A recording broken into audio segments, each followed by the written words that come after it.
Scarlett Johansson kills Russo brothers' next Marvel movie. What? So, well, here we are at Cosmic Book News, who's summarized this whole ordeal. The recent numbers for the Shang-Chi movie, I thought was going to give some more power behind Scarlett Johansson for her lawsuit, and that it demonstrated, because Shang-Chi, it wasn't immediately on D+. It gives over a month exclusively in theaters. And so she's going to say, see, why didn't I get that deal? But meanwhile, the lawsuit and just how public it all is what's so interesting, and how almighty Disney couldn't shut that down and just pay her off before it came to this. Well, the reverberations are still going out, and they've managed to shut down some of it because, what was it, Emma Stone? They offered her a sequel to Cruella, which was a terrible movie that was dead on arrival, yet they're, okay, we're going to give you a sequel. Just to keep her from any lawsuit, so they shut her up. I'm not sure about Emily Blunt and Jungle Cruise yet, but, well, maybe they managed to shut that down too. But for whatever reason, they couldn't shut down Scarlett Johansson with all of this. So, Wall Street Journal did how Disney and Scarlett Johansson reached the point of no return. And one of the tidbits here was since the lawsuit, brothers Joe Russo and Anthony Russo, directors of Marvel's Avengers Endgame, the highest grossing movie of all time, even though Infinity War was much better, hit an impasse in negotiations to direct another Marvel movie. The Johansson dispute left them unsure how their next movie would be distributed and how they would be paid, according to people familiar with the matter. The Russos declined to comment. Well, then there's probably some amount of truth to this. And I mean, and to some extent, even without the lawsuit, that still might have been a stumbling block for them. So McCloy goes on to speculate here that they didn't mention the movie, but the Secret Wars is percolating for the next big deal for MCU. There had also been rumors of Secret Invasion. Maybe they'll do that first because they've already set up the Skrulls with Captain Marvel, although they completely rewrote them as like sympathetic refugees and stuff like that, rather than the villains that they were in the comics. so stupid. But there's a lot of time since then, so maybe they've become evil now. I don't know. And infiltrated. Of course, with the Spider-Man Far From Home movie, it revealed them in that, and they're working with S.H.I.E.L.D. and stuff. So it's kind of like, oh, you just invited them in to take over. So I don't know how they're going to do that. It won't match up with the original story. But Secret Wars, and I would say, well, which one? Is it the one they did a while back, which pretty much signaled the end of the Marvel Comics universe? Or the original one, which to my mind is far superior, the Jim Shooter one. Well, there was that brief little chat with Jim Shooter saying that they approached him to write a novelization, which I believe he signed on to do, if I remember the article correctly. And he said, "You want me to do this because you're going to do a movie, aren't you?" And the representative said, "Well, I can't answer that or whatever." And he said, "I think you just did." So that would be the original Secret Wars with the Beyonder and everything like that they would cobble together with their characters and pull them in. He goes on here that there was rumors of Chris Evans returning as as Captain America, and maybe that would be it. That with the Beyonder you can do anything, so that he's pulled into that.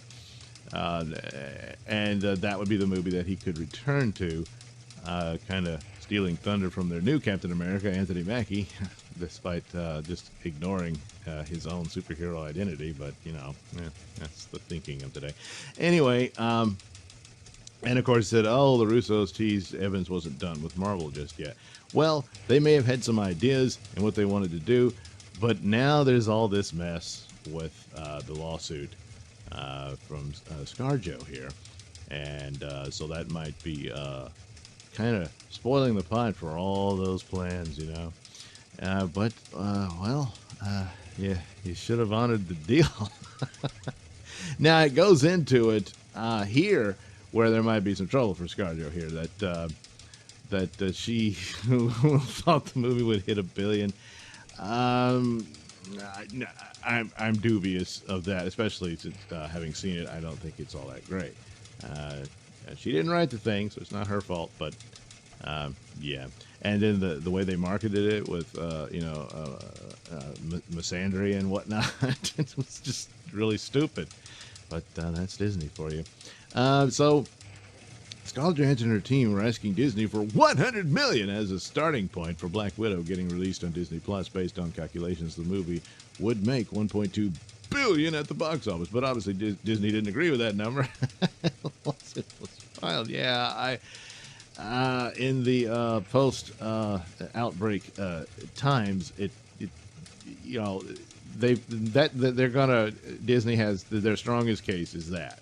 It says, look, these were different waters. We didn't foresee this, and it doesn't really apply to the past Marvel successes and all of that. So now, one of the deals about negotiating is you ask for way more than you expect to get. So what did they offer her? They said that they compensated her for the D plus deal. They never said what it was beyond her $20 million salary, which again, they just dumped that out there. You're not supposed to discuss those terms, but they did because they really do hate each other now. But what would she be happy with? It wouldn't necessarily be the full $100 million. So what did they offer her? It doesn't say. So they said the deal as pitched would pay Ms. Jones a total of $100 million for the movie, including her $20 million. So $120 million. It was an eye-popping sum, but her team saw it as a starting point. Disney never responded with a counteroffer.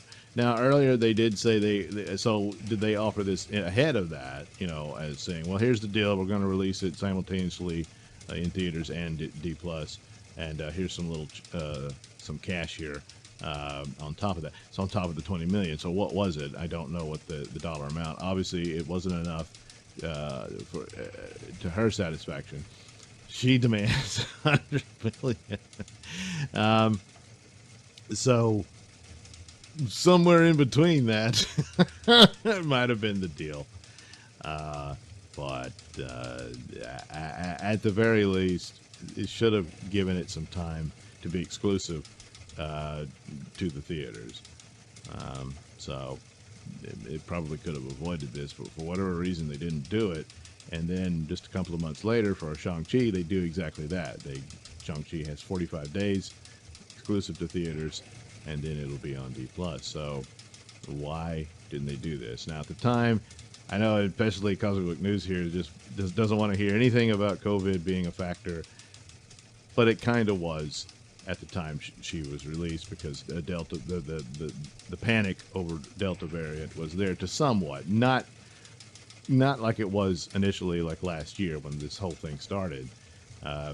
So they still could have, they could have kept it in theaters for a while, at least a month or so, and then put it on D+. But they didn't. So she has some amount of argument here, and especially for whatever she signed on, whatever the contract was, if they're in breach of that, and those terms, they just can't cry COVID all the time, So, boy, it would be cool if this actually did go to court. It's probably highly unlikely because if it's threatening to get to that point and that puts them in jeopardy of discovery, Disney's going to have to settle. But that's still bad for them in future because other actors, because there's a lot of complaints about this sort of thing, and they're going up. Her talent agency is a big power player and all in this, backing her and all that sort of stuff, and that involves a lot more than just Scarlett Johansson. And but then again, you listen to Cameron Pasha and Midnight's Edge and stuff like that, saying that this is part of the creative community that doesn't like bean counters like Bob Chapek and trying to damage him and destroy him. Possibly at the expense of Scarlett Johansson, may end up being the loser here, but they're just using her to get to him and wanting to continue their hold over something like Disney, which if that happens, then a profitable future for Disney doesn't appear to be in the cards. But anyway, could this have ruined Secret Wars? Well, they got to go to something, so they probably still pursue it, but it might not involve the Russos, which that's not good news. Yeah. Oh well. Thanks for watching and listening. Say, while you're still here, why not like and subscribe and share with your many friends? Yes. Also, check out my mini stores in the link description below. Yes, where you can get t-shirts, hats, mugs, all those goodies with my artwork on them. Oh, yeah. And head over to indieplanet.com and pick up a copy of my comic book, Night Night. Oh, yeah. You can also catch me at my podcast, Mr Nailsin Show, on RadioMisfits.com. And you can also watch my videos on BitChute.com and now on Rumble.com. Oh, my goodness. So many places to watch me and my stuff. Oh, yeah. And if that's not enough for you, well, you can follow me on many social media platforms and say hi to your old pal, Mr. Nailsin.